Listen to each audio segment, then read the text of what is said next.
Hundreds of Ukrainian soldiers raised the white flag near Kurakhove.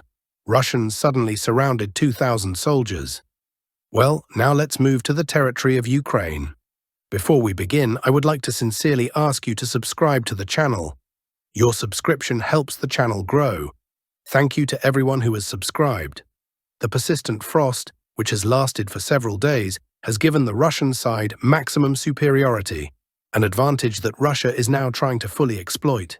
We haven't seen an offensive like the one currently being conducted by the Russian forces in a long time. Yes, perhaps after the fall of Avdiivka and the capture of the settlement of Ocheretine, the Russian side demonstrated a similar level of momentum and pressure. After that, however, there were only maneuvers, attempts to encircle and push Ukrainian forces out of various settlements. This continued for quite some time.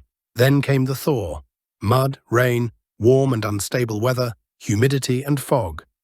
The intensity of combat operations decreased to a minimum. This situation lasted throughout December, January and nearly half of February. Then, in mid-February, stable frost set in, -6, -8, -15, -9 degrees Celsius. This cold has persisted long enough, freezing the ground, clearing the fog, and giving the Russian forces an opportunity to resume offensive operations after a prolonged regrouping. To be honest, it has been a long time since we have heard such news from the front line. So let's go step by step and analyze everything in detail, starting with a very important area: the Velika Novosilka direction. As you can see, there have been adjustments along the front line, some of which clearly favor the Russian side, while others remain contested in the gray zone.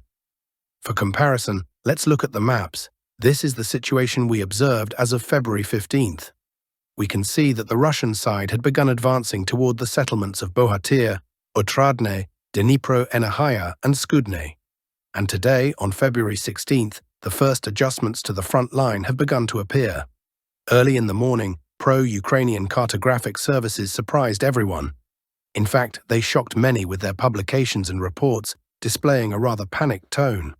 According to these frontline updates, over the past 24 hours, the Russian forces managed to expand their control north of Velika Novosilka, and most importantly, on the Ukrainian side of the Mokry Yaly River. A small area has come under the control of the Russian armed forces. According to the same pro-Ukrainian cartographic service, Russian troops successfully crossed the Mokry Yaly River near the settlement of Novocheretuvata and seized their first positions, buildings in the southeastern part of the area. This information comes from today's updates. The maps were refreshed early in the morning, and most cartographers monitored the situation closely until late February 16th. However, just minutes before we began preparing this report, the pro-Ukrainian mapping service, Deep State, published a very interesting article describing the situation near a small village called Novoselka. This settlement, Velika Novosilka, lies slightly north of Highway 05-10. Ukrainian sources released an article with 2 frames from a video of combat operations. They report that Russian forces entered Novoselka in a convoy of heavy equipment, encountering almost no resistance from the Ukrainian armed forces. A mechanized column of 4 vehicles deployed troops into the settlement, took control of buildings, fortified their positions, and left without facing resistance. Of course, we don't have the video, only a brief article and screenshots published by the Ukrainian side. But even this information is enough to confirm adjustments to the front line in favor of the Russian armed forces. This news was quickly picked up by all pro-Russian and neutral cartographers, who began making the necessary corrections. The Russian side has effectively broken through Ukrainian defensive lines in the Velika Novosilka direction. As long as the frost continues, they are likely to advance rapidly northwest, tearing apart the Ukrainian defense. This is the picture we see unfolding before our eyes. Of course, we are waiting for geolocation data and additional information, but now we can clearly see how exactly the Russian forces are advancing and where they are trying to push forward. This attack is aimed at preempting a collapse of the front in the Andriivka, Ulakly, and Konstantinopolska areas, potentially encircling Ukrainian formations from the west, while also advancing further towards the settlement of Huliaipolo. Naturally, when looking at all these operations, the question arises: are negotiations beneficial to the Russian side at this moment? Well, if they are happening, then they must be advantageous. They are certainly beneficial for the Americans, without a doubt. Let's see what the Russian leadership can extract from this situation. Now, let's move on to what is probably the most important direction: Constantinople, Ulakly, and the settlement of Dakhna. As you can see, there is an enormous amount of geolocation data here. This is currently the site of the most intense combat. Russian forces are advancing and taking control of territories. Ukrainians are attempting to retreat, though not all of them succeed. Many resistance pockets are forming. A significant number of encircled and scattered Ukrainian groups are engaging in counterattacks. Ukrainian forces are trying to reposition units to break the encirclements. However, reconnaissance is not working at 100% efficiency. In short, it's pure chaos here. And from what we see, the Ukrainian side appears to be caught in this chaos. Meanwhile, on the Russian side, there is a clear, well-planned and large-scale offensive. Now let's compare the maps from two different dates. Here's what the map looked like as of February 15th, just as this entire operation was beginning. And by the evening of February 16th, the entire pocket east of Ulakly had collapsed. It no longer exists. At least that's what various pro-Russian military experts are reporting. Neutral and pro-Ukrainian mapping services, however, continue to keep most of these territories marked as a grey zone. Most likely, not all Ukrainian soldiers managed to escape from this area. Tonight, between February 16th and 17th, a massive retreat is expected, across open fields, under artillery and drone strikes, and possibly even directly into Russian positions. This night is going to be a nightmare, without a doubt. And as you can see, there are geolocations confirming some level of Russian advancement. Ukrainian sources are publishing footage of strikes against Russian assault forces that have been advancing over the past few days. We can see drone flights, Russian vehicle movements, and strikes on Russian positions. There is plenty of geolocation data. One of the videos is quite long, 2.5 minutes. For example, in one of the geolocated episodes, Russian troops are seen landing in a specific area. Later, another episode from the same location was recorded. So far, this is the only confirmed information available. However, pro-Ukrainian cartographers acknowledge that Russian forces have made gains. In fact, 20 to 25% of Ulakly is already under firm Russian control. The Ukrainian side states that the area east of Ulakly is either a grey zone or still partly under Ukrainian control. However, from what we can see, it is unlikely that many Ukrainian forces will be able to escape from this pocket. At the very least, it will be extremely difficult and will come with catastrophic losses. That is the situation here. Moving slightly west of Ulakly, towards Constantinople, there has also been a minor frontline adjustment by the Ukrainian armed forces. In fact, they are the only ones making adjustments in this sector. The Ukrainian side reports that Russian forces launched a broad offensive today. From Velika Novosilka, already discussed, towards Novoselka, then striking towards Novocheretuvate, Bohatyr, Ulakly, and Constantinople. In other words, the attack is unfolding along the entire front line, and we can clearly confirm Russian successes in Novoselka, advances toward Ulakly, and gains near Constantinople. Ukrainian sources acknowledge that an assault took place. Russian troops managed to break into the southeastern part of the area. Ukrainian sources also report that Russian forces infiltrated further. One of the BMPs, infantry fighting vehicles, reportedly drove through the entire town, reaching the southwestern outskirts and cutting off potential reinforcements coming via the N15 highway from Bohatyr. It seems that Russian forces likely landed near farm areas, attempted to secure the highway, and began clearing Constantinople. However, Ukrainian sources, without providing geolocation data, claim that reinforcements successfully arrived, that Constantinople was deblockaded from the west, and that clearing operations are currently underway. For now, this area remains marked as a grey zone, and neither the Russian nor Ukrainian sides have published geolocated evidence from this section of the front. But in any case, it seems that Ulakly is lost, and Constantinople may soon follow. There is no information about Bohatyr. It seems that an offensive was also taking place there. Some equipment was being destroyed, and vehicles were being hit on the approaches to the settlement. However, there were no objective control images published that would confirm not just control over part of Bohatyr, but any movement in that direction at all. Therefore, it seems that although an offensive toward Bohatyr may have been carried out, its main objective was likely a diversionary maneuver. And now we move on to the most important part. What we have discussed so far is mostly information from pro-Ukrainian and pro-Russian sources, indicating that the Russian side has launched a serious offensive along a very broad front line. On the first day of the offensive, they managed to significantly expand their zone of control and achieve considerable success. However, Ukrainian sources, particularly from the 46th Brigade, which has its own Telegram channel where it publishes information, offer a different perspective. The 46th Brigade is the main force defending this section of the front, along with the 33rd Brigade, as well as several units from the 72nd, 79th, and Marine Infantry Brigades. According to them, the main goal of the Russian forces in this sector, attacking towards Novosilky along Mokry Yaly, Ulakly, and other directions, was not to break through the defense, reach the Dnipropetrovsk region, or anything of that sort. Instead, they claimed that the main objective was a diversionary maneuver, to distract Ukrainian forces and engage them in battle so that the Russian side could quietly and without losses redeploy 2 divisions of the 8th Army, the 20th and 150th Divisions. In other words, according to Ukrainian sources, the Russian side launched this offensive not only to break through defenses and expand the zone of control, but also to divert attention and engage Ukrainian forces in combat to facilitate the redeployment of these divisions. And where were they redeployed?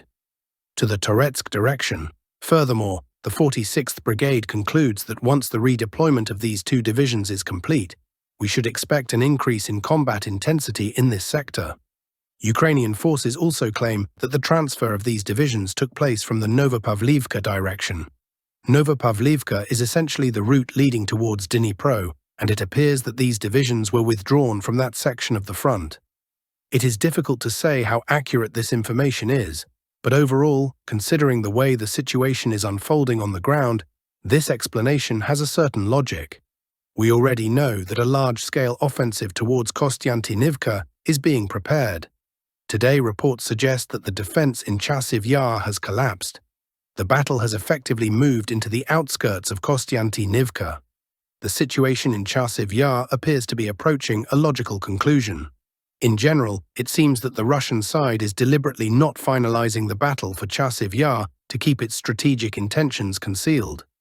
But when the time is right, a large-scale offensive will begin. Donetsk has been under Russian control for a long time, but no significant movement has been observed yet. The only activity is along the N32 highway. It is worth noting that significant progress has been made in recent days. The Russian side has considerably expanded its zone of control, and this is precisely where the 2 divisions are being redeployed. Given the current conditions and taking into account the weather, a powerful offensive towards Kostyantynivka should be expected in approximately 2 to 3 weeks at most. At least 3 attack directions are likely. 1. From Vozdvizhenka along the N32 highway. This will probably be a key strike aiming to split the Ukrainian defense into 2. 2. From Donetsk through Ivanopil.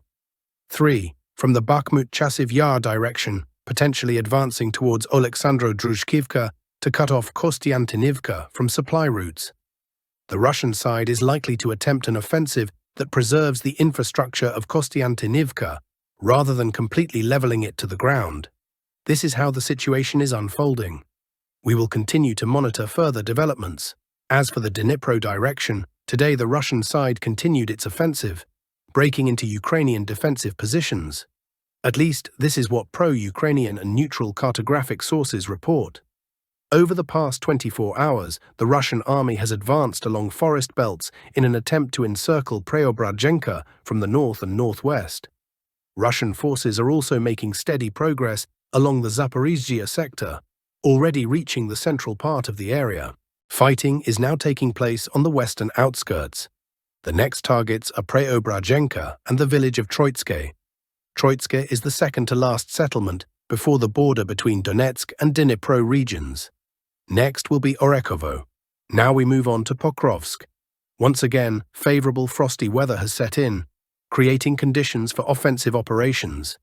As soon as this weather arrived, all pro-Russian experts, pro-Russian cartographic services, and even neutral sources started adjusting their maps. According to the latest data, the Russian army has fully regained control over the settlement of Peshanaya. Ukrainian forces have retreated toward the settlement of Zverovaya.